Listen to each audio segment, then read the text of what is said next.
Melanie is both a mentor and a master in the art of persuasion. She has been a favorite speaker at Steamboat Institute Freedom Conferences. I know many of you said you were looking forward to hearing her again. And as I said, she travels all over the country teaching people like all of us, but as well as candidates for elected office, how to better communicate using persuasion and good humor, something that is in short supply these days, it seems. Her emphasis on persuasion and reason rather than shouting and simply calling the other side stupid is the same approach Steamboat Institute takes in our Campus Liberty Tour debates that we do on campuses all over the country. One of my favorite quotes that is very appropriate for this evening is by former UN Ambassador Nikki Haley, who said, "Real leadership is about persuasion. It's about movement. It's bringing people around to your point of view, not by shouting them down, but by showing them how it's in their best interest to see things the way you do." Let's give a warm welcome to Melanie Sturm.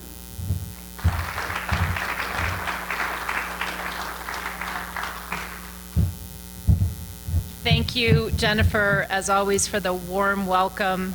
I can't tell you how delighted I am to be here. I was in Scottsdale. My son's sort of fall break took place last week, and when I saw that it was going to be beautiful in Colorado for the whole week, except for the 2 days that I had to travel back yesterday and then travel here today. So it's been not planes, not trains, but planes and cars at least, and getting here was a bit of a white-knuckle drive. So I'm delighted to be here and in one piece, and I'm especially delighted. I said last time I spoke at the Freedom Conference that it's easier to breathe in Steamboat compared to Aspen, where I'm from, because you guys, the Steamboat Institute, and particularly Jennifer and Rick, have done such amazing work at propagating the society-enhancing ideas that I know you want to become a little more expert at promoting and being able to talk about. So I'm delighted to be able to talk to you about how to have, we called it Talking Politics Persuasively and Winsomely, but really it's about what I've been talking about is how to have difficult conversations. It may or may not be about politics. Somebody came up to me after I did a workshop at a conference in Vegas in August, and he said, really what you're teaching is how to talk with emotional IQ. And I really like that way of describing what I'm talking about. So I've had, Mark Twain said, if I had more time, I could have written something shorter. And you've got in front of you my 6 Powers of Persuasion. I've had almost 10 years since I first started writing my column, and you're going to hear my story in a moment.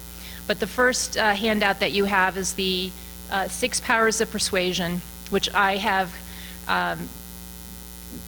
condensed into 6 powers, and we're going to be going through those one by one and workshopping them.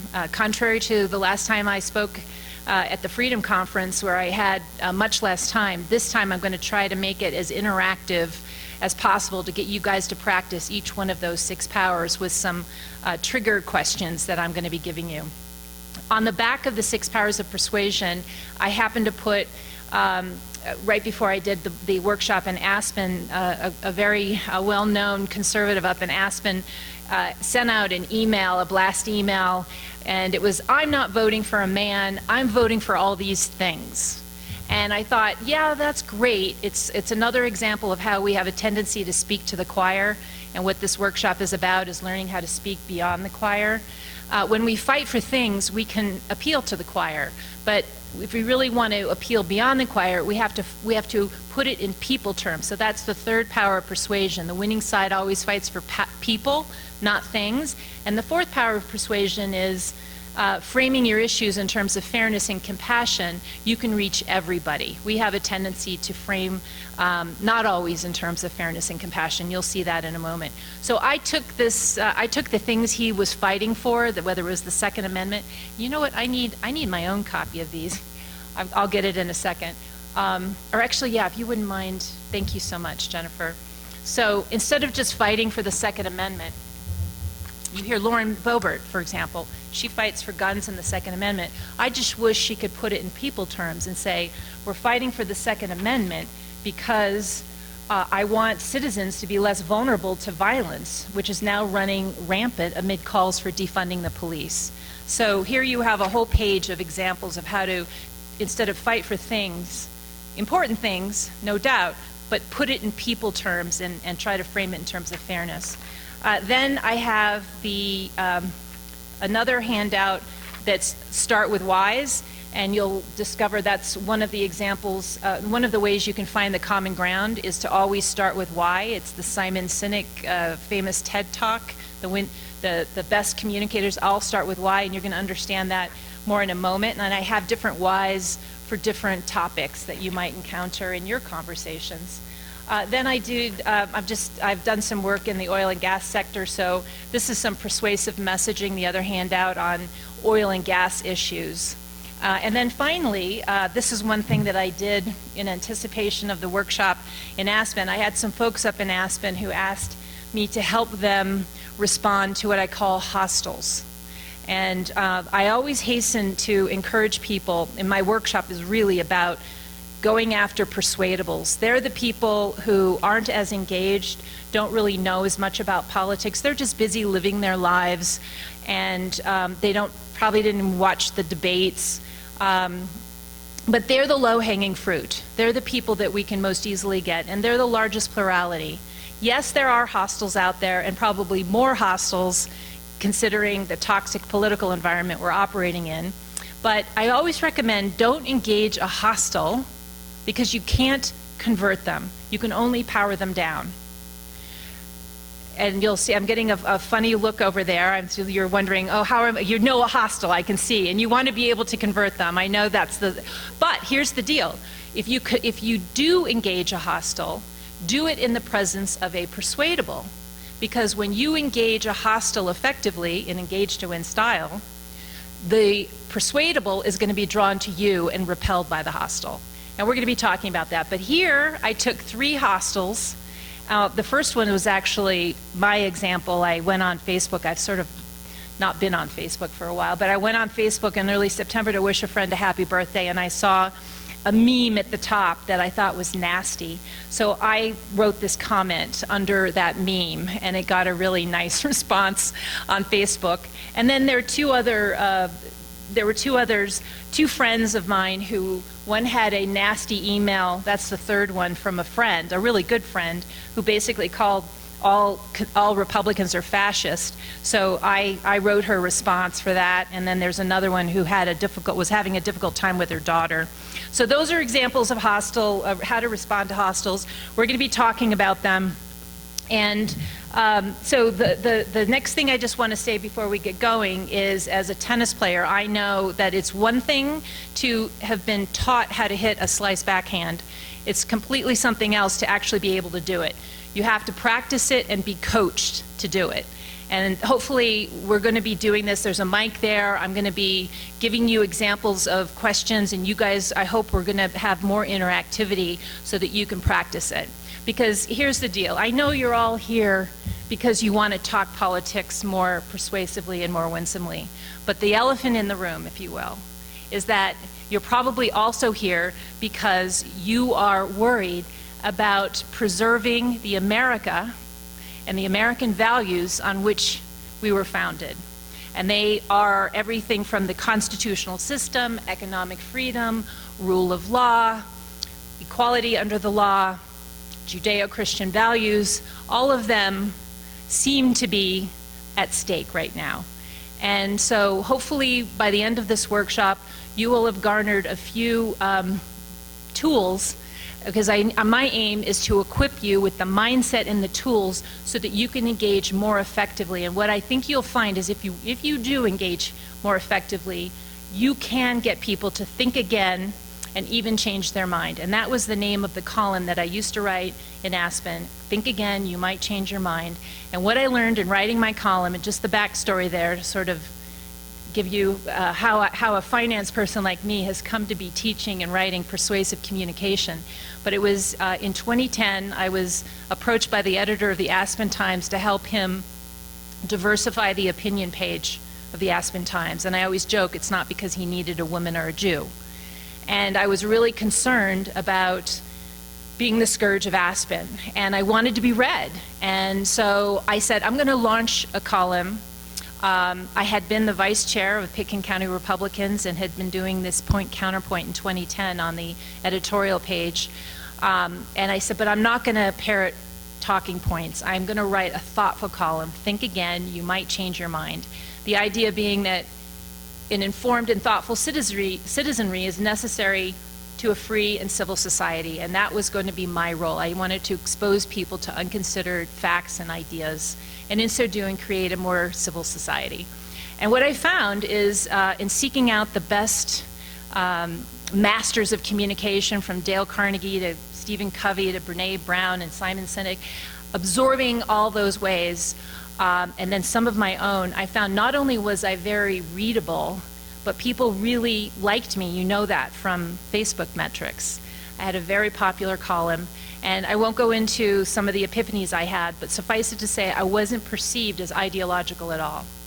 And when I had that realization, I started collecting what was it that I was doing right that enabled me to get people to think again and even change their mind. And that's really now the 6 Powers of Persuasion. So with that, I hope that you too, when I say I wanted to be as readable as possible, the goal of this workshop is to make you hearable, because it's not what you say, it's what people hear. And so your goal is to be as hearable as possible. And so before we get going, I'm going to tell, it's one of the things in the first power of persuasion, try to use humor. Jennifer alluded to that. So I'm going to start out with a joke that I think frames this workshop. As we get going, you'll understand why. So here's the joke. As a Jewish mother, I can tell the Jewish mother joke. So here's the joke. This young man comes home to his mom and says, I've fallen in love, and I want you to meet this woman. And she agrees, but he says, I want to do a test. I want to see if you can pick out which one of 3 women it is that I've fallen in love with. And she's like, okay. So on the designated day, he brings the 3 women. They're there sitting on the couch talking to her, and he blurts in, he says, okay, Mom, have you figured out which one it is I've fallen in love with? And the Jewish mother says, oh yeah, the one on the right. And the young man says, that's amazing, Mom, you're right, how'd you know? And the Jewish mother says, I don't like her. So I'm here as a Jewish mother to tell you that is an unfair stereotype. And so is this. We are not uncaring, bigoted extremists. But I think we all have encountered people or seen us portrayed that way, and encountered people who portray us that way. And so the goal of this workshop is to reverse this damaging misperception. And it's pervasive. This is the way especially millennials have perceived Republicans. Why vote for a Republican if they're against the things that they are for? I'm not going to read this whole thing, but you can see the list. It's, you know, children eating, health care for all, marrying who you love, education, science. You know, Joe Biden, it seems like there'll be a cloud of words, and then he'll say science, you know, as if he's won the argument, and as if Republicans aren't for science. I'll remind you, it was Howard Dean who said that the difference between Republicans and Democrats is that Democrats don't want children to go to bed hungry at night. So here's one of the challenges. This is a recent poll. I actually saw this yesterday, cited in an article that I was reading. So Gen Z now is the younger generation. It's even younger than millennials, and they, you can see how in terms of the approval of Trump's job performance and on should government do more to solve problems, and on increasing racial ethnic diversity, that being good for society, you can see they're the most liberal of all. We've sort of thought maybe the millennials were an aberration. They're not. The Gen Z is coming up. I got a 17-year-old son. He's now a junior. 100% of his International Baccalaureate Literature curriculum this year was from the 1619 Project. I don't know if that means anything to you, but suffice it to say it's about this white supremacy stuff. And I've been dealing with that and engaged to in style with his teacher, having some success. But this is a part of the problem that we're facing. So before I get too far into this, I need to check the premise on which the workshop is based, that you agree with me that our ideas and values and principles are the best for the most people, especially the most vulnerable. Is there anyone who disagrees with that in this room? Okay, good. Now the second is that those who oppose our ideas and values and principles, let's just call them progressive, that they actually devastate the very people they purport to help, especially the most vulnerable. Anyone disagree with that? Okay, so are you frustrated then by this conundrum that they get to coast on their benign intentions above the wreckage of their policies? They're the kind-hearted and we're the black-hearted. You frustrated? Yeah? Anyone have a clue as to why that is? Why are they the kind-hearted and we're the black-hearted if our ideas help and their ideas hurt? What'd you say? The way they spin it. Okay, they're better communicators? Okay. Anyone else have a thought? Yeah?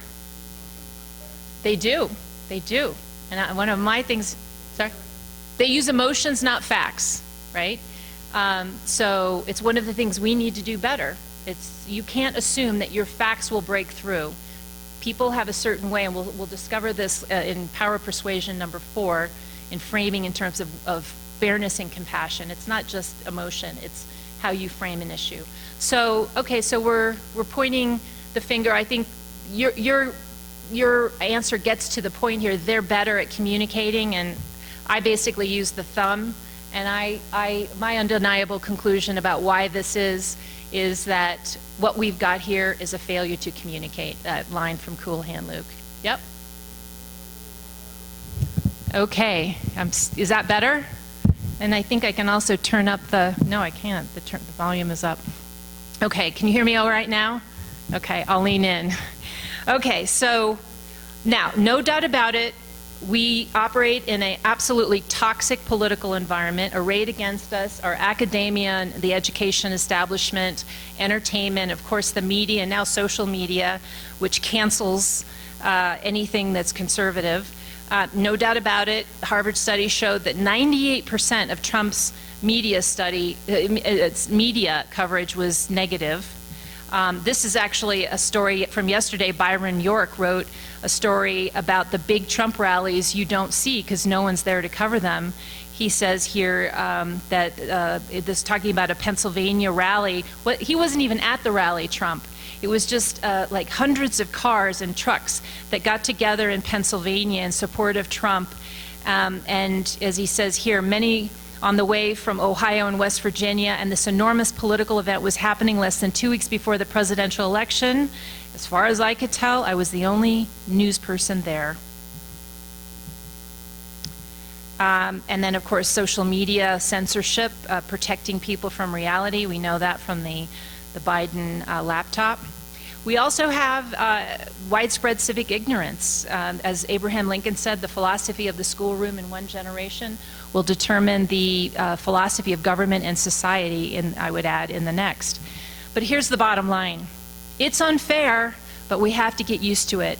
Republicans are always going to be held to a higher standard, and we must learn to perform at a higher standard. So as Jennifer mentioned, we started out Engaged to Win. We did a workshop that Arthur Brooks appeared at, did a great talk. I'm just going to take a few excerpts from it. Here's the first. We don't need a fundamental change in values. On the contrary, our values are correct. Our worldview is right, but we need to talk differently. We have to talk in the way that shows that we are willing to fight for people more than the other guys. Until we do that, we're not going to succeed in our message, and people are simply not going to be drawn to us. That's what I hope to share with you today. How long does it take people to figure you out? Somebody doesn't know you. You're in a debate, you're giving a speech, you're having a conversation, whatever. How long does it take people to figure out you? The answer is 7 seconds. People will assess who you are and what your message is all about. They'll sum you up. They'll put you in a frame in 7 seconds. What are you going to do? The answer is, if you want to win, you better be in charge of your 7 seconds. So one of the ways to be in charge of your 7 seconds is to always be mindful of this truism. People don't care how much you know until they know how much you care. And people will form a judgment. This is first power of persuasion, number one, that most in-person communication, 60 to 90% of in-person communication is actually nonverbal, and we're going to be talking about how you can make people like you before you've even opened your mouth. But this is the key to help make sure that people know that you care. Here's some examples of how Democrats show that they care. I know this is probably really hard to see. I'll read it, but these are just tweets within the last few days. Pelosi tweeting out that House Democrats are fighting for food for the hungry families, rent assistance for those facing eviction, strategic plan to crush the virus. It's time for Republicans to accept the science and work with us. You know, Kamala Harris, while folks are trying to make ends meet and barely hanging on to their homes, Republicans are prioritizing a Supreme Court nominee. Joe Biden says it's not about his family or my family, it's about your family. You know, he said that in the debate, so I don't want to belabor that. Here's a case study of how good messaging and showing compassion matters. Andrew Cuomo, his job approval hit a high this summer after he became the worst performing, or maybe it's the second worst performing governor in the country in terms of COVID deaths by his decision to send people with COVID into nursing homes. And yet his job approval hit 72%, or hit a all-time high of 60%. And 72% approve his handling of COVID.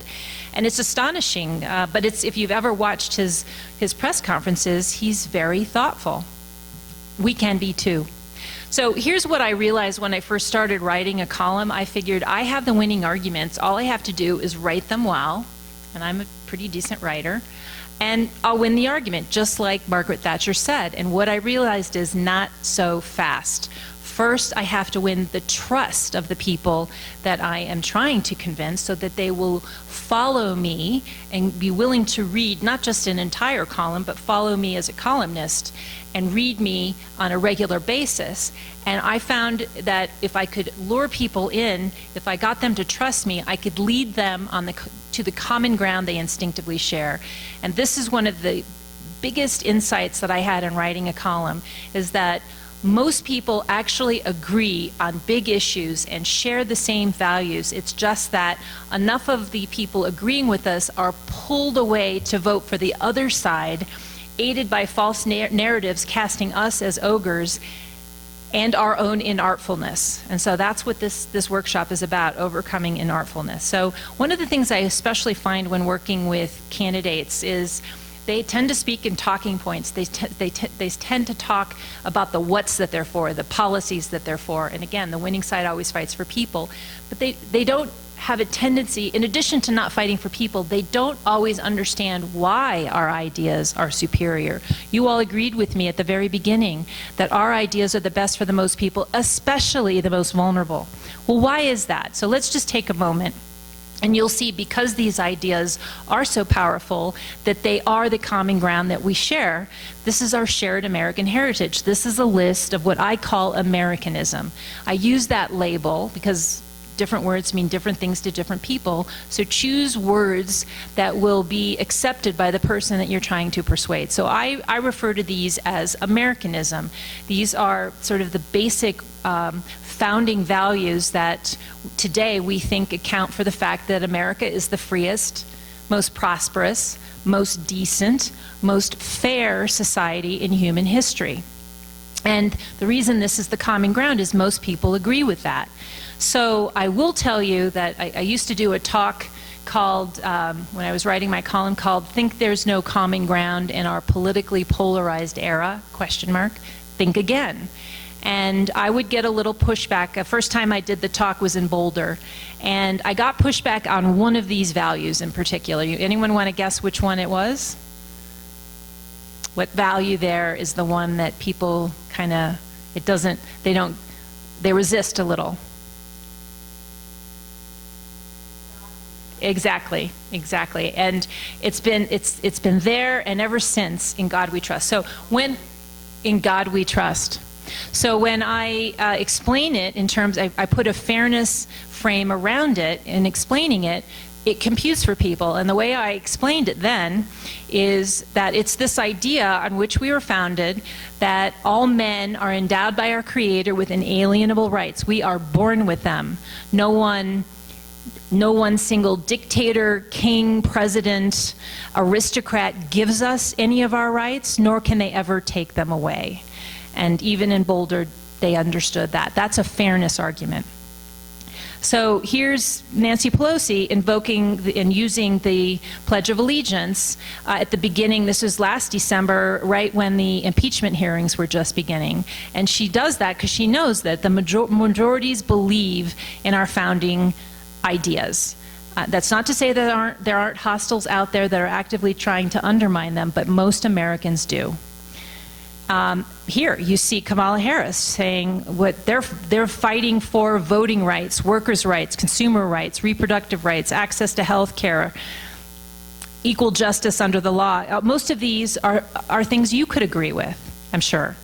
You know, their definitions are slightly different than ours, but the idea of fighting for rights is fundamental to America. We were born with these rights. Even Black Lives Matter was patriotic, according to the Seattle mayor, when she rebuked Trump for saying that the autonomous zone protesters were terrorists. So here's, I'm not going to play this whole thing, but I think this proves how these common values can be used to curry favor. This is a example. I think it's the most consequential speech so far in the 21st century. So going back to the year 2000, what speech do you think this is? It's an American making a speech. It turned out to be so consequential that it changed American history. Anyone want to guess what the speech is? It is that fundamental belief: I am my brother's keeper. So, I'm not going to play it. I am my sister's keeper, that makes this country. It's Barack Obama's 2004 Democratic National Convention speech, and in it he invokes many of those founding values that we just went through. He just says, he shows that we care by saying, I am my brother's keeper, that makes this country work, and that's the first thing he shows he cares, right? And he invokes e pluribus unum, which was on that list. In God we trust. He invokes liberty and limited government and individual rights. And he talks about there's no red state, no blue states, there's only the United States. So being the plagiarist, Joe Biden has taken that on himself. He said this in the debate on Thursday, actually. I don't look at this the way Donald Trump does, blue states or red states. They're all the United States. It's essentially what Barack Obama said in that speech. So here's why our founding values are the morally superior formula for humanity. It's captured in this one metric, or this one chart of a metric, GDP per capita. Going back for time immemorial, this one happens to go back to the year 0, but basically poverty was humanity's natural state, and it's only since the Enlightenment that led to the American Revolution and our founding that this metric of GDP per capita has gone up. As Hobbes put it in the 17th century, he said, for the vast majority of people, life was nasty, brutish, and short. And as you can see here in this sort of hockey stick trend line, that once America was founded, prosperity went up, GDP per capita, this metric of human well-being shot up, not only in the United States, but wherever it's been tried around the world, including in places like China, India, and Africa. Here's just another one. I used to work at the World Bank, so the World Bank's almost, out of, not entirely, there's poverty all over the world, but you can see here as economic growth has increased, that blue line, you can see how world poverty has decreased to being under 10% now around the world. Here's another metric that since the 1990s, the metrics of poverty, illiteracy, child mortality, pollution have all fallen since the Soviet Union fell apart in the late 90s, in 1990. the late 80s.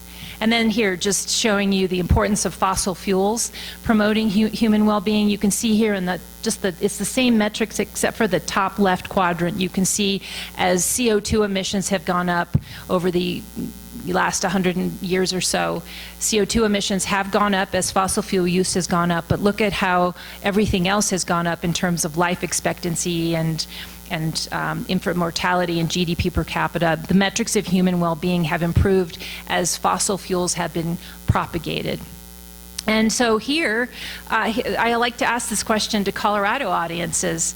Colorado still ranks very high in the U.S. News and World Report study of one of the best places to live and do business, and many of Colorado's cities are ranked very high as well. So I wonder if anyone has an explanation as to why that would be, considering the fact that for over 3 decades, there's only been one Republican governor administration. So we've been governed by Democrats for 3 decades, and yet Colorado still has one of the best economies and always has had. Why is that? Tabor, excellent, thank you. I didn't have to wait very long for that, excellent. So for those of you who don't know, Tabor is the Taxpayer Bill of Rights, which basically says, it's a fairness argument, that says that in order for politicians to raise the taxes of the people, they have to ask permission from the people. Imagine if we had that at the national level. So that's the explanation, among others. And here I want to just show this. I think this is the last thing I'm going to talk about in terms of why our idea is better. If you really care about helping people, then you should care about economic freedom and things like Tabor, and here's why. Imagine you had to live in a country from one of these 2 lists for the rest of your life. Which list would you choose? If you're like most people, you would choose A. Let's take a look at why that is. Take Chile and Venezuela. Chile's poverty rate is half that of Venezuela's, and its inflation rate is a fraction of the size. Actually, all of List A appears to be better off than B. Look at income per person. It's 10 times higher on average in List A. But these lists aren't organized by income. They're organized by economic freedom. List A countries have the most free economies in the world. List B, the least free. Across the globe, we see a strong relationship between economic freedom and people's quality of life. For instance, people in the most free countries earn, on average, over 8 times more than people in the least free. The poor earn 10 times more. People in the most free countries are happier. They have better protected civil rights, cleaner environments, and the average person lives 20 years longer.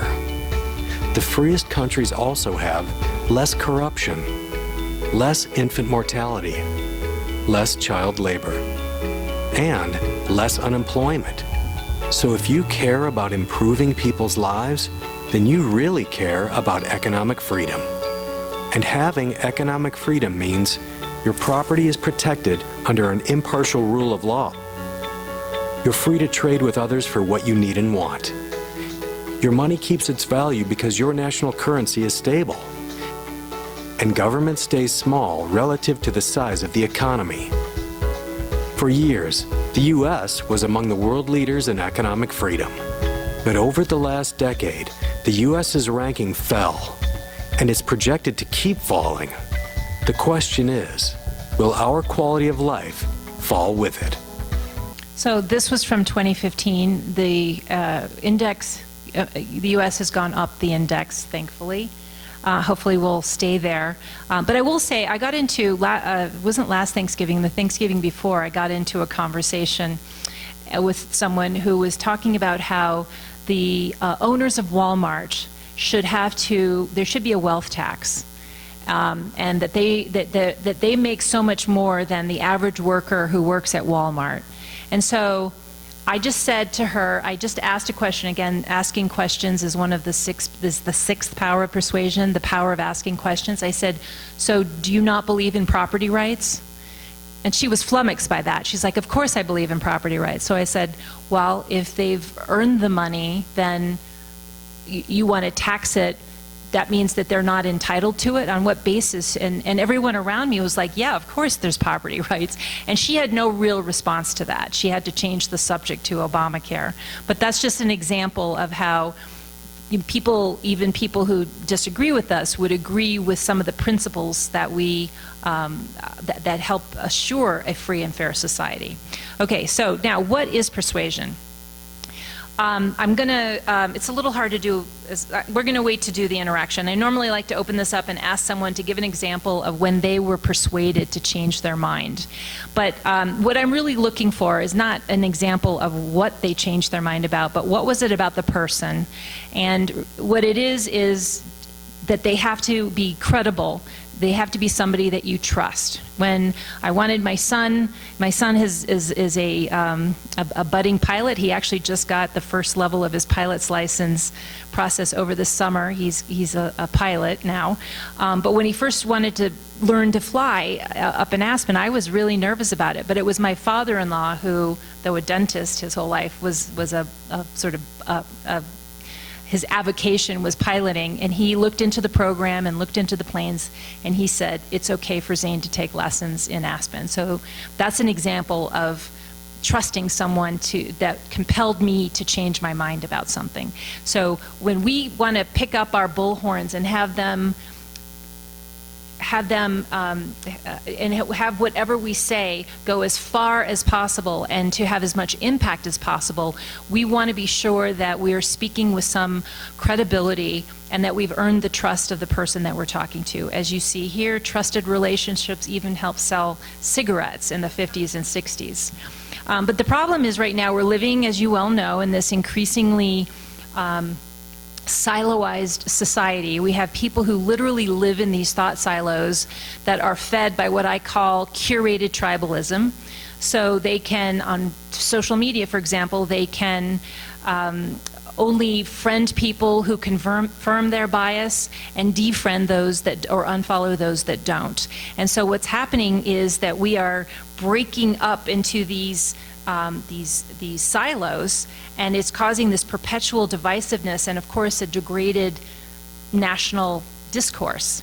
And so how do we bring ourselves together? We have to approach people conscious of the fact that they're on the other side, and we have to reach, what I say, the way I put it is reach beyond the choir and do it in a way that is approachable and that demonstrates that we're willing to meet them where they are.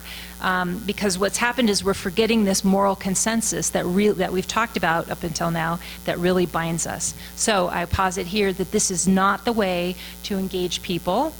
It's just a silly notion that anyone might change their mind if you're not listening to them, never mind wagging your finger at them and lecturing them. And it communicates that, I want to change your mind more than I am interested in what you have to say. And that's because Stephen Covey was right. He said most people do not listen with the intent to understand. They listen with the intent to reply. And we've got to flip that script and show an interest in the people that we want to engage and ultimately perhaps persuade. So here's how some examples of how not to persuade. This was a meme my son posted in a Snapchat conversation. He got into trouble at school posting about some things. I always tell people, don't bash someone's political identity. It may be true that California Democrats care more about people there illegally than they do about homeless citizens. What I always encourage is instead of using labels, describe what it is that they're doing. So people, whether they're in California or not, who seem to put the interests of people in this country here illegally, they put their interests before everyone else. That's not fair, especially to homeless citizens who are living uncivilized lives. That they need our attention more. Here's another example. It was a tweet that went out from the Alamosa County Republicans a couple years ago. They thought they would lure people into the Republican Party by tweeting out of self-respect, be Republican. They said Democrats love poor people because they think that poor people will vote Democrat, and Republicans hate poor people because they think the dignity of man is above being poor. Needless to say, we should never say we hate anyone. never mind poor people. But I like to suggest that if they really wanted to lure people to the Republican side, imagine, and this is one of those words in the Six Powers of Persuasion, when you ask someone to imagine, you're making them go from where they are to where you want them to be. So I'm telling you, imagine if they said something more like an article I wrote about Baltimore many years ago, in which I said that it's a miscarriage of justice and the civil rights struggle of our time, that there are pockets of poverty in this country, the wealthiest in the world, where millions are deprived of the dignity and fulfillment of work. And we have ideas to help people get their hands on that lowest rung of the opportunity ladder and climb it to a better life. Come join us. Do you think that's a little more appealing as Republicans? What I did there is I put all 6 powers of persuasion together in that one example, where I fought for people and I framed it in terms of fairness and compassion. I used a rhetorical question, told a little story. This was a tweet right after Lauren Boebert won the nomination in our district. I'm curious what you think about it. Joe Biden said he wants to defund the police. That's demented. What do y'all think of that? Is that persuasive? She got almost 20,000 likes. Is that persuasive? A little harsh? Do you think calling people names is persuasive? Anyone? It might be to the base. She got 20,000 likes after all. But I would posit better that she would say something like, Joe Biden said he wants to defund the police. I worry about those who are living in the poorest neighborhoods where they are deprived of the police and therefore the security and safety that they sorely need, because their neighborhoods are fraught more with violence than most neighborhoods, or something along those lines. I worry about people who have to live in burnt out neighborhoods that have been stricken by violence. They no longer have a grocery store to go to, and we're supposed to defund the police. What about these people? Okay, so one of the biggest examples, probably the best example of coming across as uncompassionate, was Mitt Romney's gaffe in 2012 when he said that it wasn't his job to worry about the 47% who are dependent and entitled victims, and he cast himself as uncaring. So you can see here in the 2012 exit polls, he won, he beat Obama in terms of, on the exit polls, in terms of vision, values, and leadership. He won handily. But on that all-important question, who cares about people like me, he lost 81-18, which means that there are Republicans who thought that Obama cared more about them than Romney, which is pretty astonishing. So here's an example. This is my best example of how to put the 6 powers of persuasion together. I'm still using it. I played this last time I was at the Freedom Conference. But I'm going to put this out to you. I actually got this example, and then I took a question from Thursday night's debate last week. The same question was asked. It's still around. Do you support an increase in the minimum wage? Before I show you this outtake from a debate that took place in June of 2017, it was the special election that took place in Georgia 07, Georgia 06, I should say, that Tom Price had just won in November by 23 points. Newt Gingrich used to win by like 45 points. And Karen Handel was running against John Ossoff for the seat. She went on. I now feel compelled to set this up as a failure to communicate, because I show this often and people actually think she did a good job. And I'm showing it to you because it's not a good job. And you'll understand why in a moment. But what he does is he fights for people and he uses a fairness and compassion frame. he does find the common ground. She starts out not only not finding the common ground, but dividing people.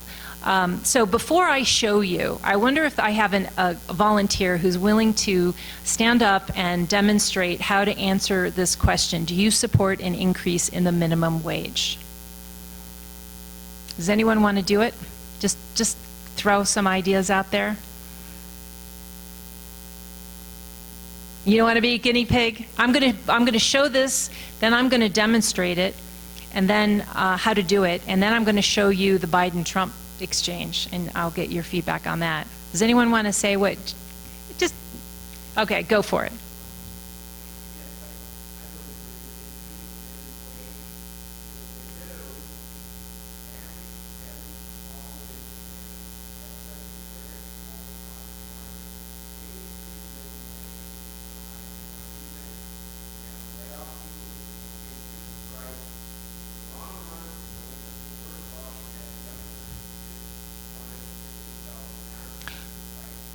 Who are the vulnerable you're fighting for? Remember, the vulnerable are hurt by bad policies. Who are the vulnerable that you're fighting for?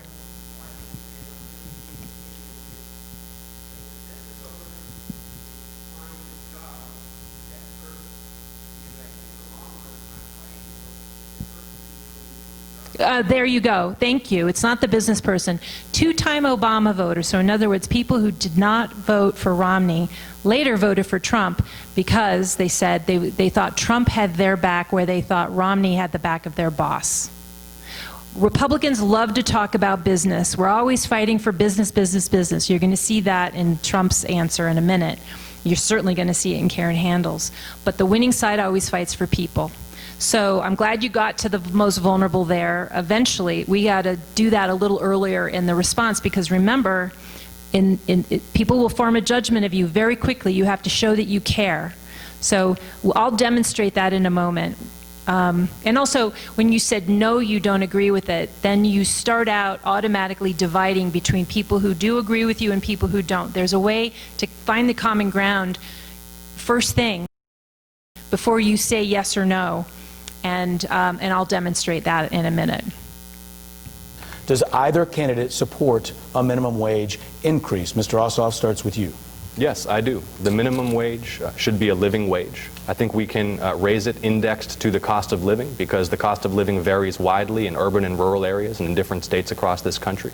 I think that increase needs to be implemented at a pace that allows business owners to adapt their business plans so they're not shocked. Their business plans are not shocked by a sudden increase in labor costs. But look, if someone's working a 40-hour work week, they deserve the kind of standard of living that Americans expect. That's part of the American dream, and there are too many folks who are having trouble making ends meet. Minimum wage. This is an example of the fundamental difference between a liberal and a conservative. I do not support a livable wage. What I support is making sure that we have an economy that is robust, with low taxes and less regulation, so that those small businesses that would be dramatically hurt if you impose higher minimum wages on them are able to do what they do best: grow jobs and create good paying jobs for the people in the 6th District. Any thoughts about what you saw? Yep. What?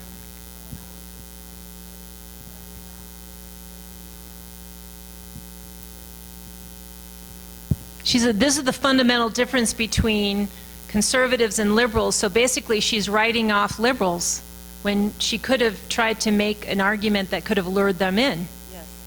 I'll tell you what that argument is in a minute. Anything else? Sorry? Yeah, she wasn't, and she was defending business. She didn't even mention vulnerable.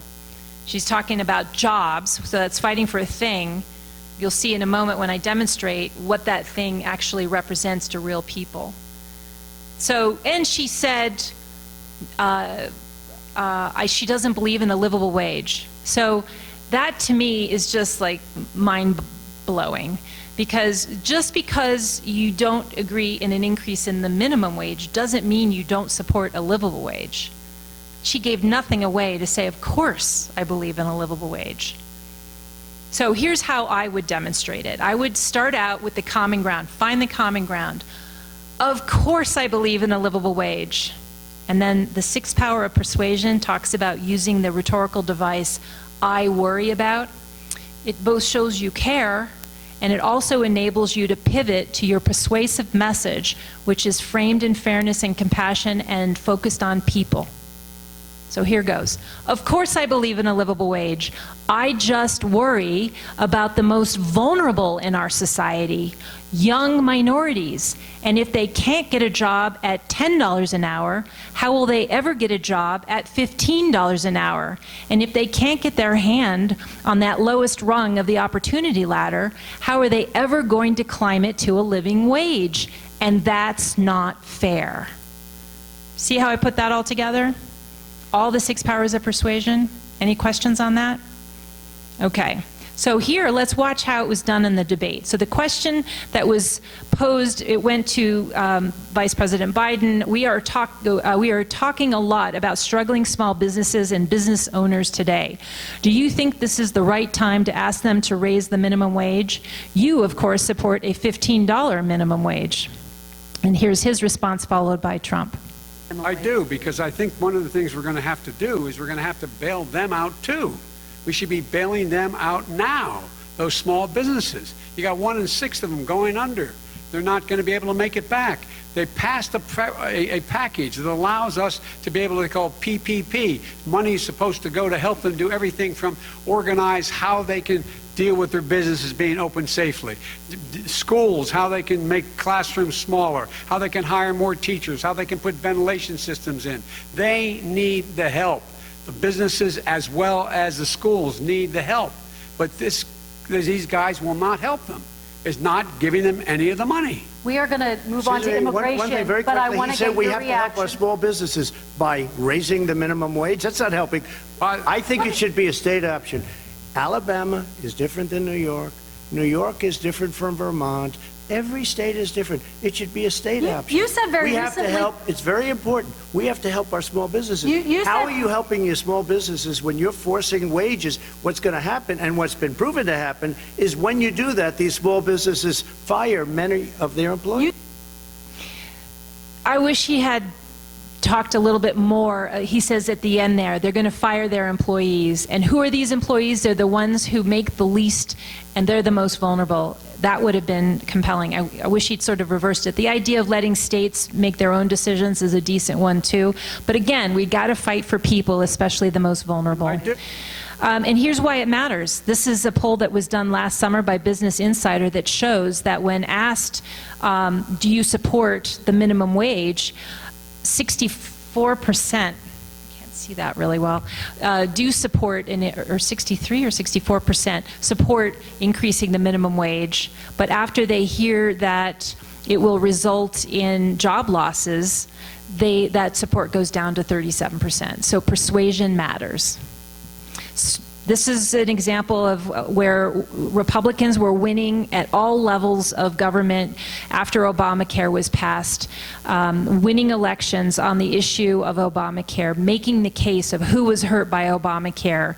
And then in the summer of 2017, when Republicans had all the power they needed to pass a repeal and replace of Obamacare, you could see how, whereas in 2012, 60% said, this is the Pew tracking poll, 60% said that they did not think it was the government's responsibility to ensure assure health coverage, and 40% said yes. 60% said no, 40% said yes in 2012. That flipped by 2017 because Republicans were only talking about parliamentary procedures, and they failed. So in 2018, the most vulnerable issue for Republicans was this issue of pre-existing conditions. They had no response to this, that, you know, don't worry, you'll die soon. I worked with the campaign of Kathy McMorris Rogers in September of 2018. So she's the district of Spokane, Washington. That's eastern Washington state. She'd won it by 15, 20 points. And then she was polling within the margin of error in September of 2018. And she didn't have much of a response to this either because she'd been number 4 in the Republican conference. She had helped lead the charge on so many of these repeal and replace bills that never went anywhere. Many of them did not have coverage for pre-existing conditions. So she was vulnerable. We taught her how to start with a why. You'll learn why in a minute, why starting with why is important. So instead of defending herself and coming out with all the whats, I supported this bill and this policy and the president signed this and what, she came out of the gate when she was challenged at her first debate by her opponent. She said, I take offense at the suggestion that I do not support pre-existing conditions. My son was born with the pre-existing condition. He has Down syndrome. And I have worked my entire congressional career to assure that all Americans have access to high-quality, affordable health care. And right now they don't, and that's not fair. Her opponent had nothing to say. And then, of course, on the Green New Deal appeal, it's got increasing appeal, even among Republicans, we see, who believe that immediate action is necessary, and that's because no compelling arguments are being made against it. And of course, as we all know, the millennials, the latest Victims of Communism poll came out showing that it's actually gone up. It was 52% of millennials preferred socialism or communism. Now it's 56%. And communism gets 7% support, believe it or not. I did a panel discussion at a heritage conference called Resource Bank. Scott Rasmussen is a pollster, and he's done a lot of polling on this, and he would tell you that don't be so discouraged by this, because he said the definition that millennials have of socialism is not your definition, that it's government ownership or interference or involvement or control over the economy. Their definition actually is more akin to what they understand the Declaration of Independence. It's about equality. Socialism is about more equality. And in too large a case, this goes to civic ignorance that we talked about before, many of them believe socialism is about socializing, like social media. That's civic ignorance. So I know that most people, even Kamala Harris was asked in her 60 Minutes interview if she was a socialist. They don't cop to that label. But statism is the same thing as socialism. It's government involvement or control over the economy. And that's what we saw earlier in that Pew poll, that the largest share of the Gen Z actually supports more government involvement in our lives. And we have to have better explanations to help them understand that the more government is involved in your lives, the worse it will be for you. I loved the, and so I'm just going to use a few slides. I've done this, I did a whole workshop for interns in Washington, D.C. who work in conservative think tanks, and I did a whole thing on this, but I'm just going to show you a few of the better slides. Tom Sowell said that the strongest argument for socialism is that it sounds so good, and of course the strongest argument against socialism is that it doesn't work. So our job has to be to explain to people how socialism will hurt you and others that you care about, and how our ideas actually will help people and others that you care about.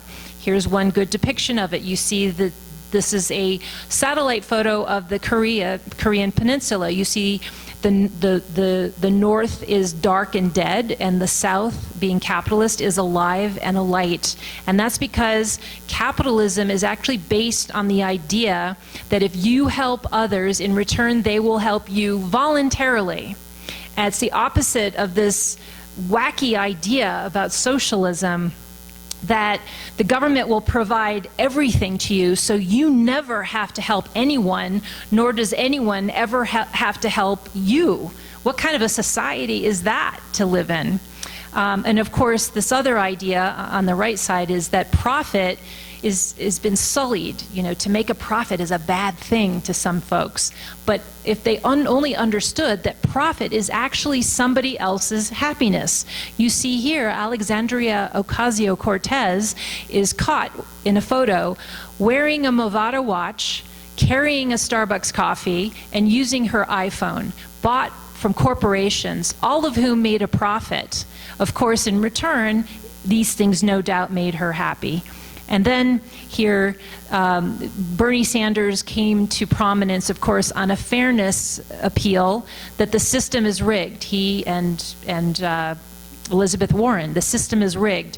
A handful of rich people should not run the country. But we come back and we say, well, a handful of politicians should run the country. This goes back to that core set of values that we're founded on, Americanism, that the separation of government assures, and the checks and balances that, by the way, are in jeopardy now if the filibuster is done away with and they can pack the court, then they can make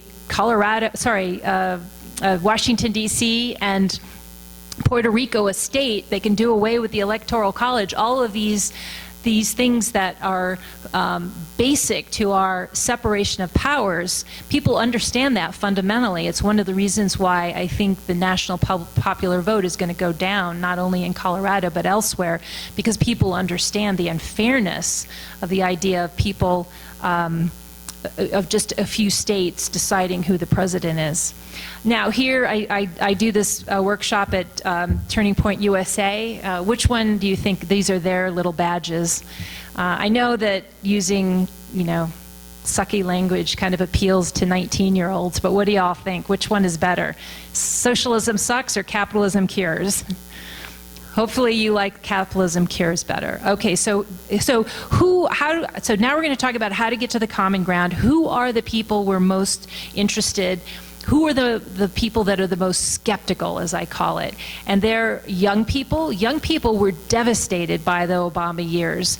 Not only did they become incredibly indebted because of all the ever higher tuitions and the cost of education going up, they became ever more indebted. Their insurance premiums popped because of Obamacare, and they had to pay a disproportionate share. And of course, when the economy wasn't doing well, as it wasn't for so many years, they didn't have the same opportunities. Then things exploded during the Trump years until the lockdowns. It's one of the reasons why young people are actually hurt the most by the lockdowns. They have a harder time getting jobs because they don't have the same credentials. Then, of course, minorities, they've been saddled with stagnant wages. They suffer a diminished standard of living when they have to spread their stagnant wages over the necessities of life, maybe having to make decisions about things like if the cost, and this is one of the reasons why the Green New Deal is so unfair, is because it will artificially increase the price of energy, making not only energy prices go up, the cost of gas at the tank, but everything else in the economy will go up in price. And that's not fair when someone living on a limited disposable income has to decide between, do I put a protein on the plate for my children at dinner, or do I heat the house? These are the ones who are most affected by these bad policies. And of course, women have been hurt by the phony war on women and this idea that that's their most important concern, not education or security or economic opportunity. Now, the political types that we're talking to, this is about, this slide and the next slide explain why we reach everyone, why we have a better shot at being more persuasive when we use a fairness frame. So this is in contrast to the usual left-right spectrum. So here on the left, you have the category called equal outcomes. And by the way, this was originally done by a Republican consultant named Alex Castellanos, picked up by the leadership program of the Rockies where I first was exposed to it. So on the left, you've got equal outcomes. They're the ones I refer to as hostiles. They're the ones who are actively trying to undermine our Constitution, defund the police, etc. And you can see Ocasio-Cortez there with the sign, capitalism sucks. They're the ones, as Margaret Thatcher said, they would rather the poor were poorer as long as the rich were less rich. Can't convert them. But you can power them down, and if you do it in the presence of a persuadable, the persuadable will be drawn to you and repelled by the hostile. Now, leaving them to the side, the other four categories all have persuadables, but the three to the right are where we get into trouble. If we make the argument that we can't afford Obamacare, then we're going to be cast as not wanting to insure the uninsured. If we make the argument that we should enforce immigration laws, then we want to deport Hispanic grandmas. And of course, the last one, the category being, well, we want to take away women's reproductive rights. So better to focus on fair and care, because all of these arguments can be made in a fair and care way. Better to focus on fair and care also because you can see they're the largest plurality. And for them, facts are uncaring. We started out saying, and your great explanation about why the minimum wage shouldn't go up, hurting businesses, is factual. It is, but it's not as appealing, it doesn't resonate because of the fairness and compassion frame. So I will point out that Donald Trump has typically been very good at making arguments in terms of fairness and compassion. He talks about that he's for free trade, but it has to be fair trade. It's unfair that people here illegally have their interests put before everyone else. NATO countries have to pay their fair share. The one-sided Iran deal is unfair. So those are examples, and this is why fairness arguments resonate. This goes to the idea, this is Jonathan Haidt's Righteous Mind, the book he wrote about 5 years ago, where he posited that there are 5 moral foundations through which everybody looks at the world and looks at society. And there's and you can actually take the test on his website, yourmorals.org, and I'll tell you the punchline, which is that conservatives, they care about all 5 moral foundations about the same, where liberals are off the charts in terms of fairness and compassion. So we all care about fairness and compassion. It was only, though, having to do, for example, with purity, that when Miley Cyrus was twerking, or that Netflix movie Cutesies was out, it was only conservatives that cared about that, not so much liberals. Only conservatives really cared when Colin Kaepernick was kneeling for the national anthem, not so much liberals, or kids crossing the border into the United States. Conservatives cared about that, not so much liberals. Liberals were horrified by the cages and all that stuff. Now, money, you see, is not even in the Venn diagram, and yet conservatives have a tendency to make so many of our arguments in terms of money. Not to say you can't.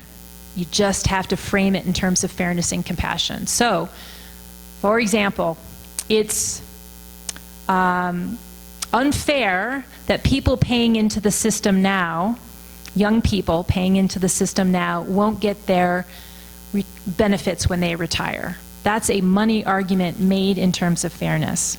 So I'm gonna go a little fast, so I want to get to the workshop part of this. One of the best explanations or definitions of persuasion, I think, was Blaise Pascal's. He said, people are generally better persuaded by the reasons which they have themselves discovered than by those which have come into the mind, I think, from others. You believe it already. It goes to that fundamental, those ideas of Americanism, which are fundamental to us. And so the job of the persuader is just to identify what people already believe and articulate it. And that's essentially what Simon Sinek said in his probably one of the most viewed TED Talks ever, called Start With Why. I encourage you to watch it. He talks about how the most compelling inspirational speakers all communicate in exactly the same way, and it's the opposite of everyone else. They start with why they believe what they believe, not what they believe. So, and people follow people who believe what they believe, and if you can articulate what they believe in a way that resonates, you will garner followers. So he talks about Martin Luther King. Martin Luther King, of course, had a dream, a big why, not a 5-point plan, right? And he garnered followers for his why because he was able to articulate what people fundamentally already believed, which is that our man-made laws had to comport with God-made laws, with natural law, that all men are created equal. And people followed him because he was able to articulate that as compellingly as anyone ever had. except for maybe Abraham Lincoln and Thomas Jefferson. So that's the difference between starting with the why instead of starting with the what. And so we're going to talk about how to start with a why. You have a handout that's about whys, but then start with a why, a purpose or belief, that's something that everyone could agree with, that's the common ground, and then talk about who are the people that are going to be most helped by your why. So here again, I was talking about how I think the most consequential why in human history is the why embedded in our Declaration that all men are created equal. Of course, 100 years later, we had to fight for that why. Abraham Lincoln articulated it, recast it as government of, by, and for the people shall not perish from the earth in order to win the Civil War and preserve the Union and the Republic and do away with slavery. And of course, Martin Luther King, 100 years later, cashes that check issued in the Declaration that all men are created equal. And within a year of his I Have a Dream speech, we have the Civil Rights Act. So Trump does a great job of whys in his speeches, and so whys, and I'm not going to spend time on this. I'm going to show you how to do it in another slide. Black Lives Matter is a why. Hope and change, make America great again. They're whys. We want to win an election in order to make America great again. We want to win an election in order to have hope and change. Black Lives Matter, who can disagree with that? Again, it's common ground. Now, this is the concept of lives mattering. It's not the organization, as we all know in this room. So I thought Diane Mitch Bush, she's out there trying to not be uncovered as the sort of left-wing radical that she really is, coming out with a why. Who can disagree with this? Urban areas don't understand the challenges we face in rural Colorado. I would agree with that, wouldn't you?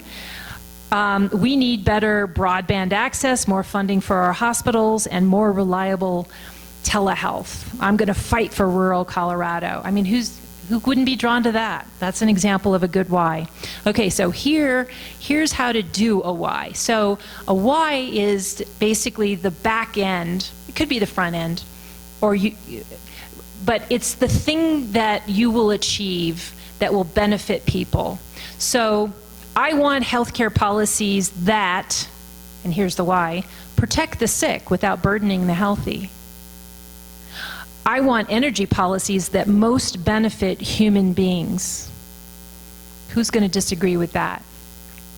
So, okay, another way of articulating a why is to say what's at stake if you do or do not obtain what you're looking for. So if our analysis is based on faulty assumptions, how can we derive the best energy solutions to assure human well-being?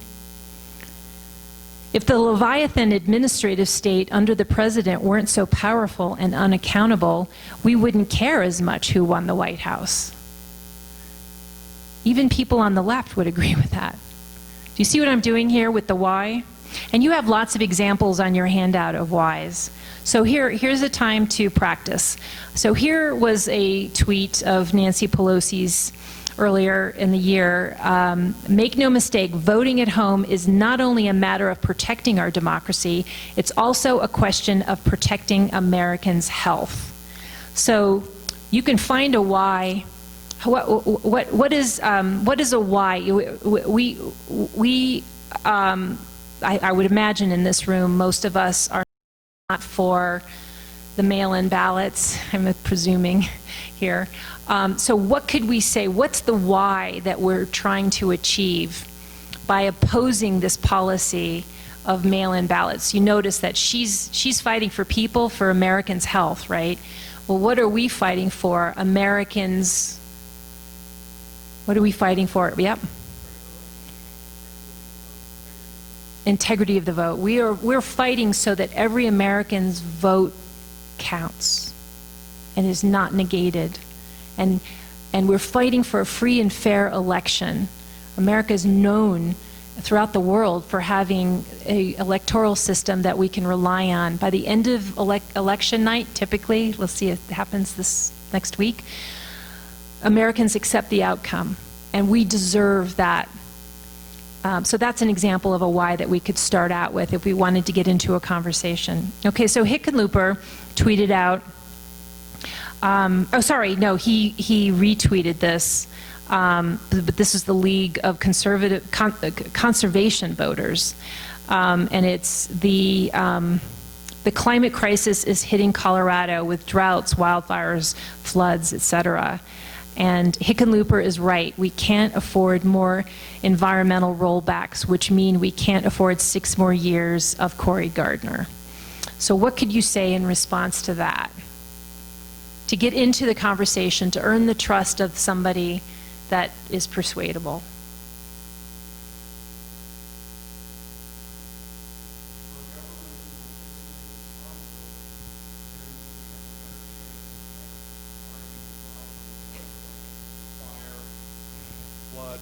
Shorter winters.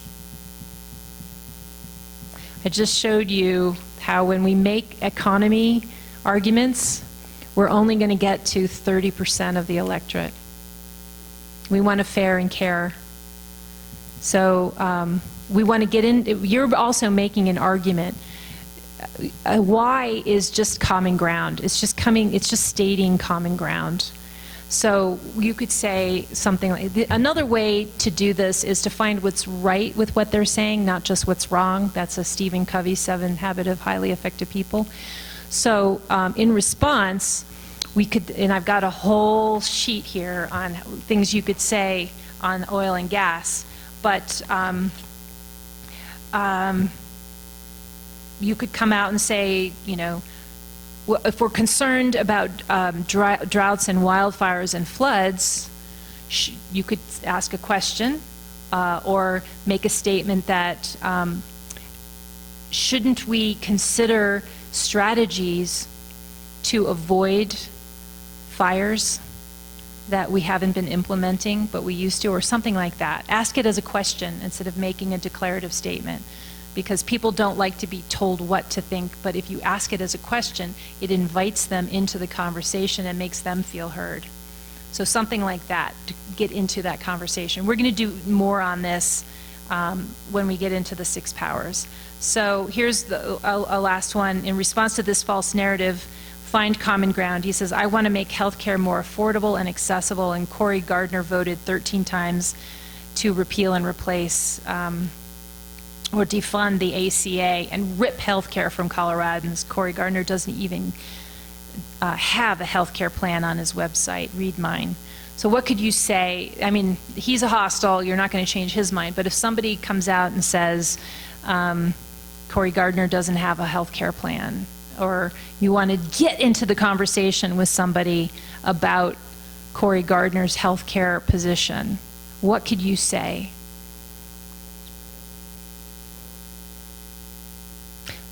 Okay, asking a question is always a good strategy. Exactly, and it's one of the ones that I had used. You could just say,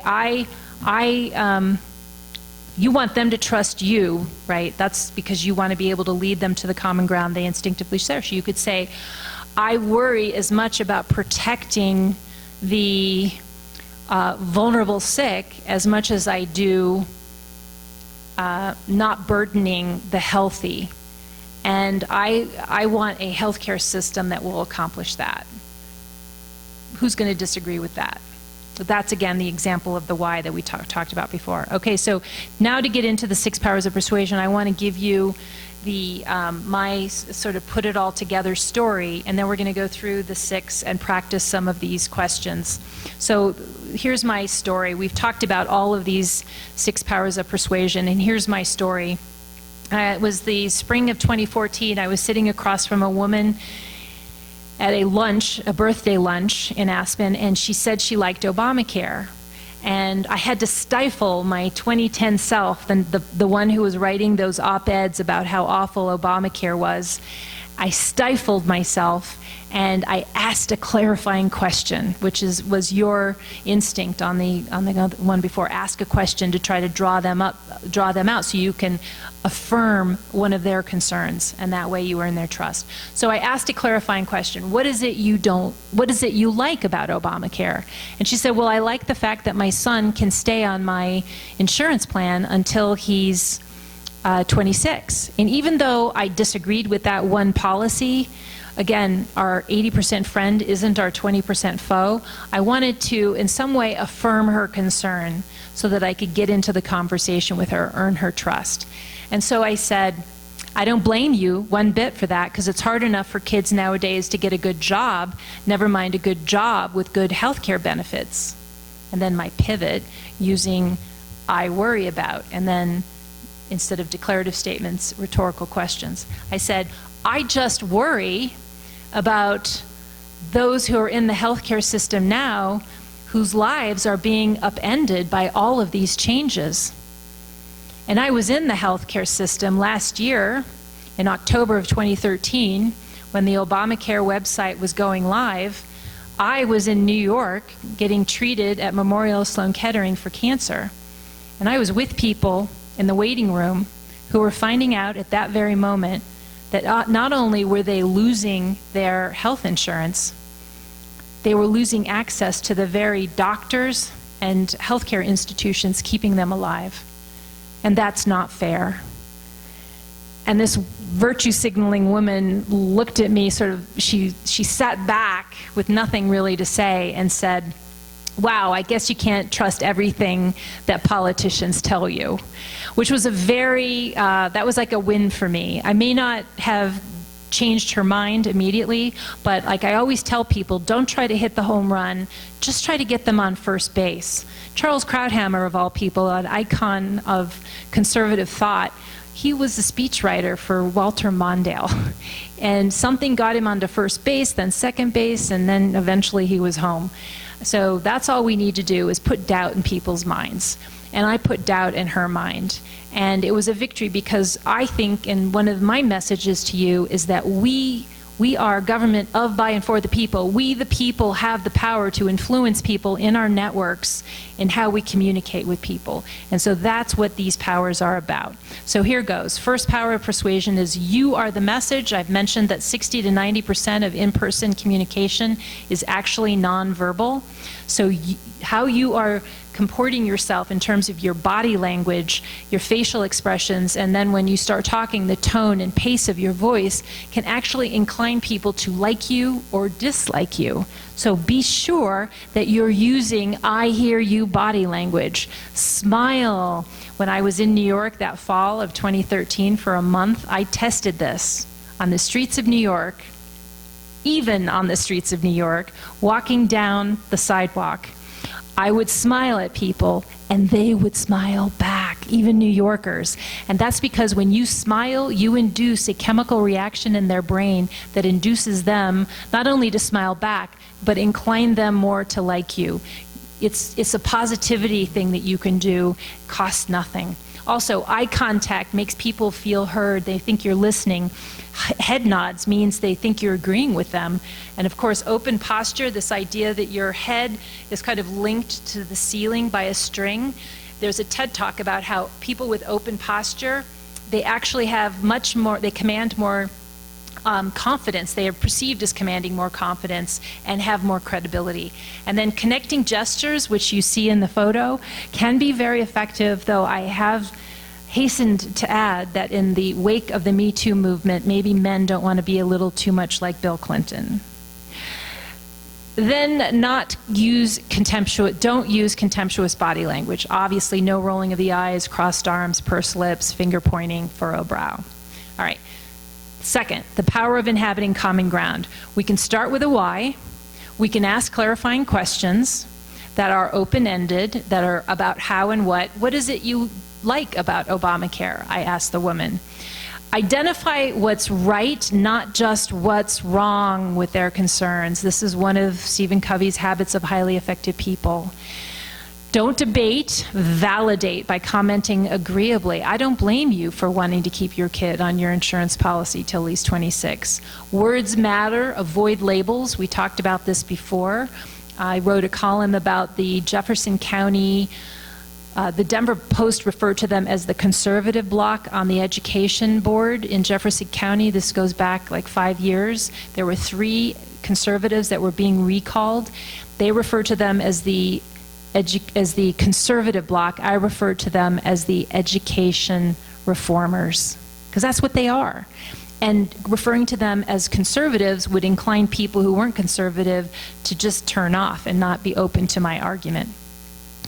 And then, of course, their opponents weren't just teachers. They were the education establishment, and everyone's so anti-establishment.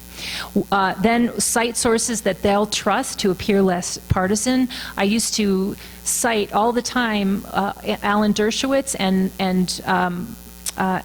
Jonathan Turley, both of whom were Obama supporters, but who saw in Obama, as Turley put it, the very danger that the Constitution was designed to prevent. That's very powerful when you can cite someone who's, I call them righteous liberals, who are willing to speak the truth. And then, of course, as I said before, I started out, use humor and never say people are wrong, or start out by saying no, because people will turn off. Try to find the common ground first. And as Stephen Covey said, this is another of his habits, not habits, seven habits of highly effective people. Seek first to understand and then to be understood. And if you do it in that sequence, you will be understood, so long as you're not talking to a hostile. Okay, now the concept here is really Maya Angelou's insight, that people will forget what you said or did, but they will never forget how you made them feel. So you want people to feel like, well, that you like them, that you care. So be amenable, not adversarial, gracious, not argumentative, thoughtful, not forceful, and of course use these greasers to grease the wheels with positivity. I agree with you. I don't blame you for wanting your kid to be on your insurance policy. And then this idea that I know we get fraught during this time, especially when we think our opponents are really the hostiles. It's not, we think in terms of opponents and hostiles. And I think what I like to remind people is this idea that Abraham Lincoln so well articulated in his second inaugural address, standing before an audience of people who actually included slave owners or slave supporters just before the end of the Civil War in his own assassination. And he could say, with malice toward none, with charity for all. If he could say that to those people, then we can approach other people with the same grace. And when we do that, and when we remind people, this is often one of the things that I will tell people, it's in that handout that I gave you, the responses to hostiles, that we, please grant me the grace that I want a more perfect union just like you do. I just have different ways of going about it. We have the same why, we just have different whats. So practice finding something that's right in these claims. We're going to go through this fast. We must lock down the country to save lives. What's right about that? Just, if someone said that to you, what is it? Saving lives. Of course I want to save lives. And I worry about the lives, if we were to take it to the next one about fighting for people, I worry as much for the lives vulnerable to COVID as I do the lives vulnerable to the lockdowns, the people who are committing suicide from depression, the kids whose academic and social development is being arrested, the lives of people who aren't getting their cancer treatments or discovering that they have cancer. I worry about, you see what I'm doing? I'm making it about lives. Okay, what about social justice depends on defunding the police now? What could you say? What's right about that? Social justice, their definition is a little different than yours. Of course I care about justice. We must teach equality and social justice to assure future leaders are equipped to promote a free and fair society. We want, what do we want? We want a free and fair society. Great. Medicare for all will bring down healthcare costs, improving access. We want, of course we want, but you want to find what's right. So we want healthcare costs to come down and improve access. We want to affirm something that they said so they feel heard, not come out with something completely different. The Green New Deal will realize shared prosperity by producing 100% of U.S. electricity through clean, renewable, zero-emission sources by 2030.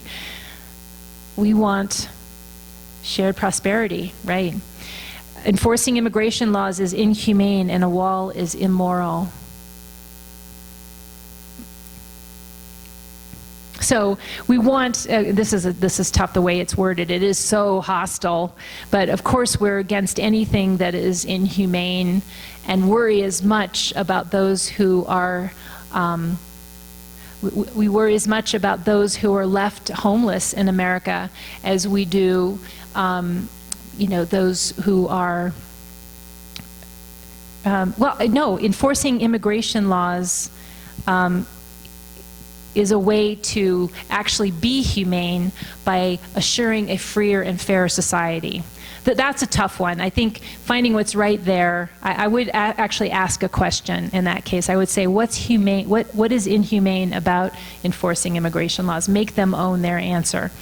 Okay, Prop 113, it's only fair to elect presidents based on a national popular vote. So what's right about that, Jennifer? We want a fair election. It's true, we want a fair election and we want fairness for all. Okay, let's keep going here. I've got a lot of examples that we could workshop, but let's keep going. So the power of fighting for people. So here, as I said before, as Tom Sowell said, their ideas, socialism sounds so good, that's why it's a good argument, but it's also a bad argument because it doesn't work. So we have to identify who are the vulnerable hurt by the bad ideas. I'm not going to play this. So Democrats are great at fighting for people. The way they label their own bills, they talk about Patient Protection and Affordable Care Act.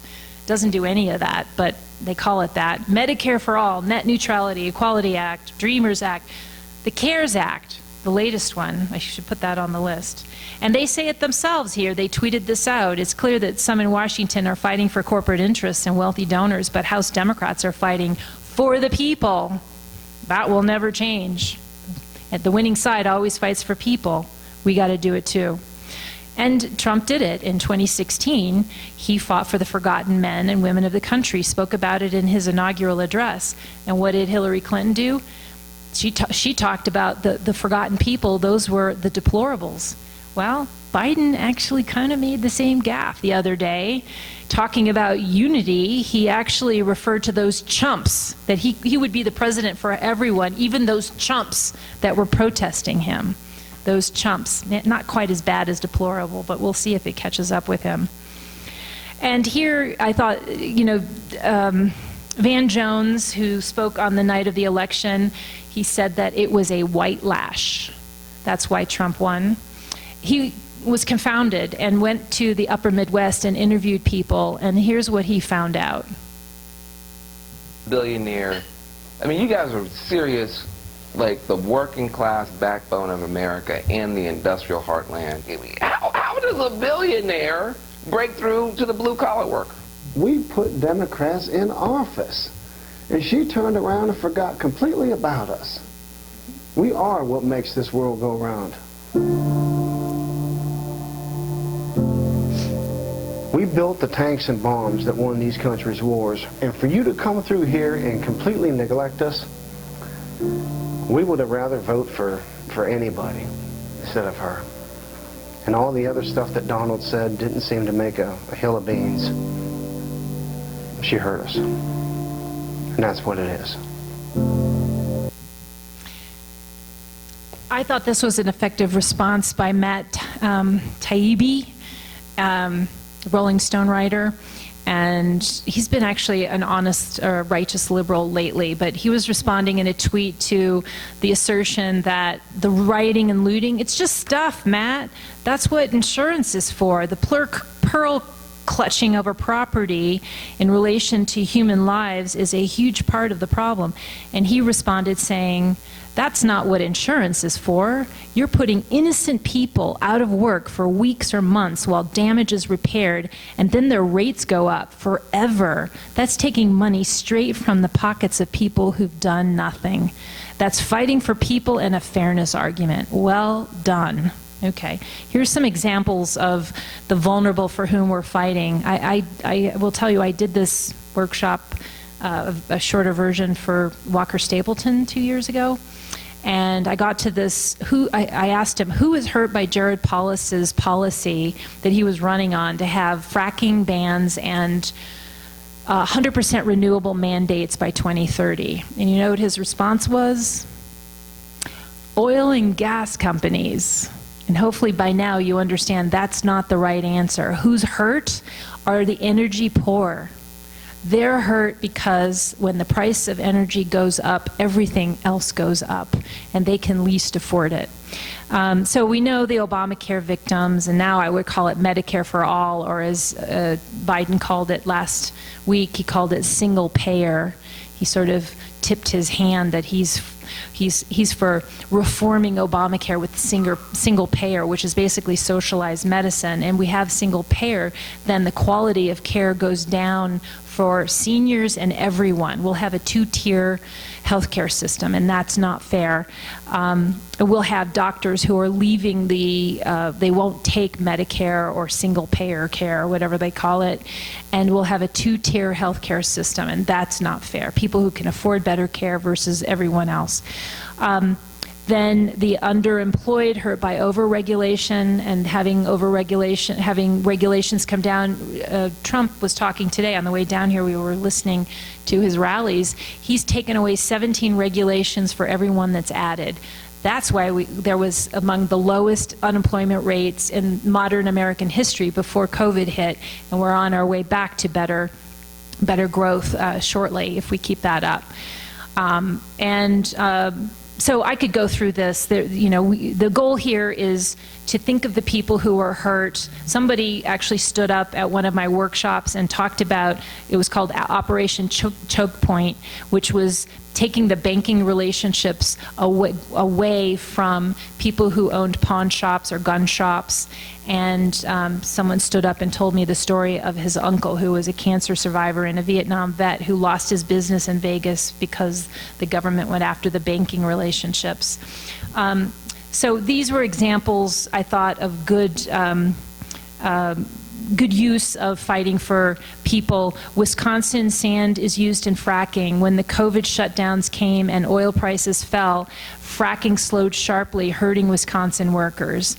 Ross Kaminsky from Colorado, one thing I'm thinking about as a ponder Amendment B, if it passes, residential property taxes will soon be higher, substantially higher than without B. How about lower income folks who get forced to sell their main asset because they can't pay the tax bill?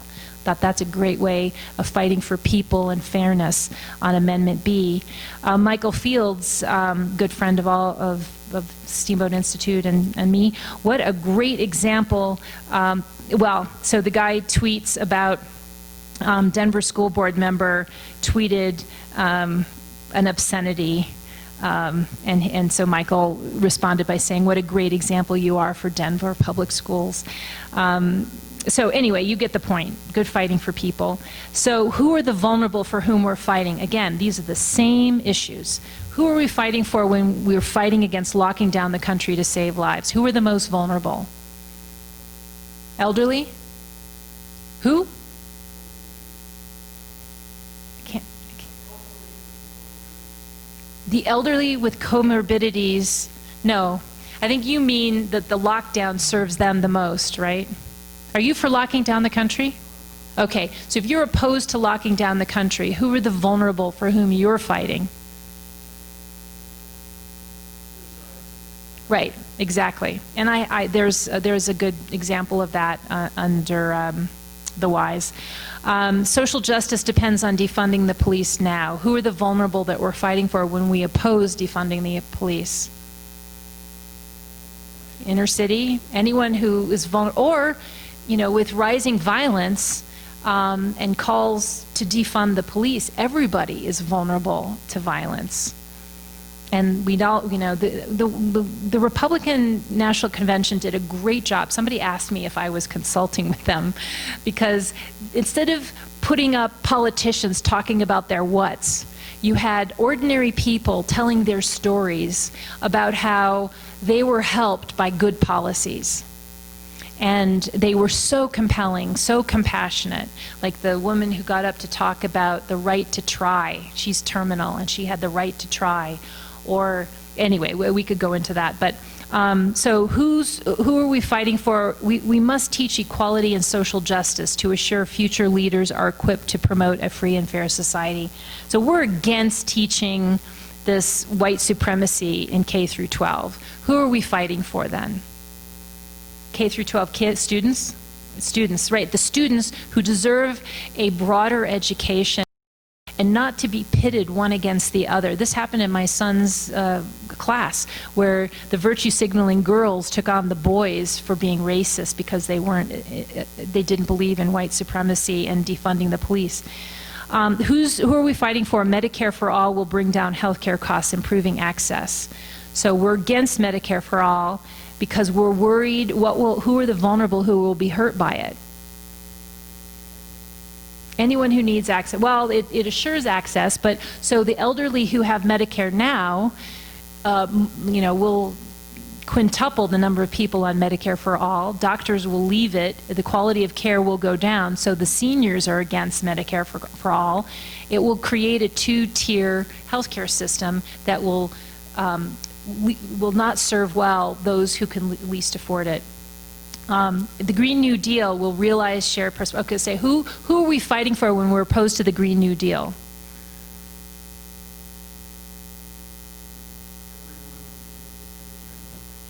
Okay, well, yes, and everyone who could, and you'll see at the very end, we're going to get to a great closing video that I think will give you hope before I close. That will, kids who were asked on the University of Miami campus about whether they supported the Green New Deal. I'm going to skip the next one. Let's go to Prop 13. Who are the vulnerable we're fighting for when we're opposed to the national popular vote? Okay, good, right, great. Okay, so using a fairness and compassion frame, we've talked about why that works. Let's just do a couple of these. On the Prop 113, why is it fair? What fairness frame could we use in opposing Prop 113, the national popular vote? So we're opposed to it. We of course we want a free and fair election, and we want everyone's vote in America to count. And it would be unfair. What would be unfair about the national popular vote? Finish that sentence. It's unfair that people in Colorado, we lose our voice, and that's unfair. Okay, excellent. Okay, and why are lockdowns, what's a fairness argument about lockdowns? We're against lockdowns. What's a fairness argument that could be used?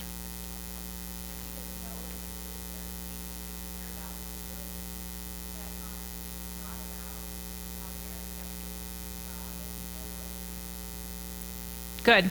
I have it on here in the first page. I worry that lockdowns jeopardize far more lives. Cancer researchers aren't advancing cures while patients delay or forego health care, et cetera. Drug abusers are being created or dying. Okay, we're going to keep going. I want to get to the end. So the power of story. When we tell stories, and I told you my Obamacare story, my story with the woman I was sitting across from, hopefully that had impact, that was memorable, that conveyed emotion, helped to make a connection, and built my credibility. Trump did a great job in his State of the Union, and as I mentioned, the RNC did a great job too. And here's why. Stories matter and facts are uncaring. We want to lead with the facts. and with fiscal prudence and things like that. But as Stalin understood, one death is a tragedy, 1 million is a statistic. This is a picture of a boy, 3 years old, in September of 2015, washed up on a beach in Turkey. I know this is really hard to look at. He was from a family that was leaving Syria, the Syrian civil war, and it had been going on for 4 years by that point. Nobody really cared at that point. But then this picture goes viral, and it caused this momentary upwelling of support in Europe, especially where they materially changed their migrant policies to the point where now the pendulum has swung. They're changing them back. Stories stimulate the heart. Stories matter. And you should think of stories that you could tell like mine. We don't have time to try to tease that out. I want to get to the end here. So the power of pivoting to common ground. So I've talked about how we can use I worry. Both shows you care and shows I worry about the most vulnerable young minorities. If they can't get a job at $10 an hour, how will they get it at 15? I've talked about asking questions. We're going to see that in this last video I'm going to show you. The power of asking questions enables people to own their answer and to check their own premise. I've talked to you about imagining, using imagine, as I say in this Six Power of Persuasion at the bottom here, that because persuasion is the act of replacing someone's perspective with something better, encourage people to imagine a different result. And then FBI is this acronym for expressing a feeling, pointing to objective behavior, or as a policy is objective, you could replace it with P, policy, and what's the impact of it? And I already have used this. I worry that young minorities suffering high unemployment won't ever get on the social mobility ladder. That's the impact if the minimum wage is increased. FBI, remember that. So here, the power of asking questions helps people arrive at your point while they're feeling heard. It's this idea that Pascal, the philosopher, said that when you can articulate something, or that Simon Sinek said, it's your way of helping them come to the conclusion you want them to draw themselves. So watch how, and so it helps people answer their own questions, helps them explore unconsidered facts, and helps people check their premise. So anyway, so here's that last video I want to show you, and then I'm going to close. And this is on the question of the Green New Deal. So when it came out in February last year of 2019, Cabot Phillips from Campus Reform went to the University of Miami, and he interviewed a bunch of kids, students there, asking them, do you support the Green New Deal? And I'm not going to show you the whole beginning of it because it's too long, but essentially they all identify as progressive and they all support the Green New Deal. Where I come in is, one or two say, yeah, I like the idea. And then he asks 3 questions, and watch them check their premise to the point where they conclude something he wanted them to conclude by the end. Oops, what am I doing? Anything that would reduce our dependence on fossil fuels is really important. I definitely support this movement. Some of the things in the plan I want to get your opinion on. So the plan says within 10 years we're going to completely outlaw coal, natural gas, and oil. So gasoline, anything like that in 10 years. I don't agree with that. To be honest with you, I think we need those things to live. I do not think it is feasible in 10 years. I don't think that would be something that would be able to be done in such a short amount of time. I think 10 years is a little extreme because I feel like there's such a big global market and economic impact of oil businesses, albeit it might not be good for the environment, but you can't deny there's a big economic impact to these companies. What's your thought on that? Sounds like a reach, honestly. Do you think that's feasible? No. If you're unwilling to work, we will still supply help for your salary and help for a living wage. No, absolutely not. If you're not willing to contribute to society, I don't think that the people who are contributing should pay for you. So I disagree with that. I feel like it kind of sends the poor message of, you can just get away with not doing anything and, getting money. It's kind of stupid. I don't like that personally. Unwilling isn't the best way to go about things. Like, I don't want to go to college, but I have to get a job, so. Everyone needs to contribute. That's the only way society works. I don't know about that one. I think that if you're unwilling that I don't know if you should receive money for that. If you didn't want to go to class, if you were unwilling to go to class, should I still give you a good grade? No. Yeah, like people definitely need a job and need to work. Eliminating almost all air travel with high-speed rails. What's your thought on that? I feel like it's kind of the same one. It's like I feel like 10 years is a little extreme for that. I don't think it should be eliminated altogether. I think it's definitely, it can be an option. I think the more options we have, the better. I think that's drastic. I haven't heard of that one yet. Yeah, I can't see that happening either, honestly. We've come so far to get to this point where we are right now with using these resources, and to say, oh, we have to get rid of it in 10 years seems a little too much to me. Who's going to pay for all of it? Who's going to offset the trillions of dollar cost that it would be? Right. I don't know. Okay. Nobody knows. Okay. Like, it's kind of like, who's really going to pay? I don't, like... Based on what you've heard from these, does it change your perception of the plan at all? Yeah, a lot. Sometimes you need to take extreme measures to save the environment, but I don't think that is like, I think it's a bit too extreme. It doesn't sound like something I would be behind. I don't agree with us having to, take away flying in the air. I don't agree with, taking away coal and things like that, and I don't agree with everyone getting money for doing nothing. Considering that Kamala Harris was one of the co-sponsors of the Green New Deal, it's good to know the arguments, what it's really about. So let me close by assuring you.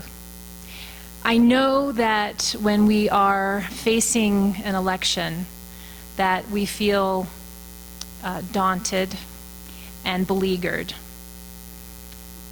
But don't ever forget that we inhabit the moral high ground. The truth is on our side, and so can public opinion be on our side if we make the case persuasively and winsomely. And I know that at this time, especially, as I mentioned at the very beginning, what so many people are concerned about is a reversal of the idea that we inherited. Most Americans would agree, vast majorities of Americans would agree, that we are the luckiest people to have ever inhabited this earth. And the concern that so many of us have is, will our children and great-grandchildren be able to say the same thing? And that's your job and my job, to go out and make the case persuasively and winsomely. On the drive up here, I was telling my friend Orna, she asked me where I came to be doing what I'm doing. My background's finance, and I reminded myself that in 2008, when I first started getting involved with the Republican Party in Pitkin County, after the election, we all got together and it was like group therapy. It was really, we were all so depressed. But I remember listening to Dennis Prager, and he cited this sort of, it's Jewish wisdom.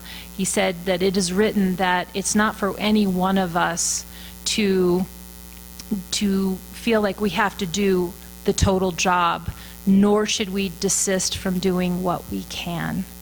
And what each of us can do is speak to people in our networks, in our families, our friends, and do it in a way that not only perhaps leads them to the common ground that they instinctively share with us, but in so doing creates a better national discourse that helps remind people of the American idea that we were founded on, that people from differing backgrounds with differing beliefs and ethnicities and religions can all come together and hash it out in the public square and forge a more civilized and free nation. That's the American idea, and we are losing it.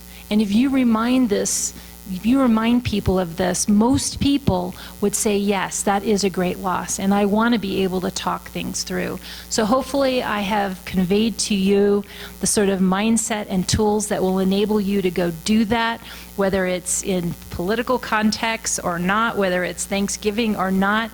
I wish you great fortune and luck doing it as you go out into the world and do it. And before you leave, I want to close with a prayer that I always close with to remind us what this is all about.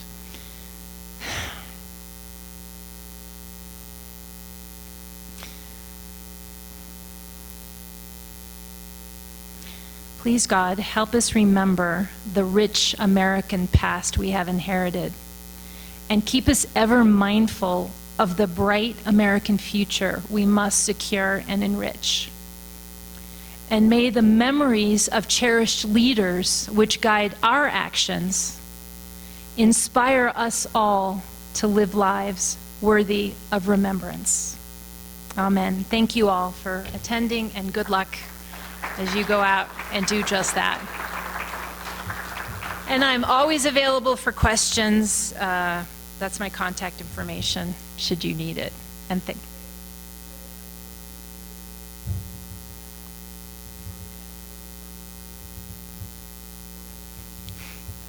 all right, thank you guys.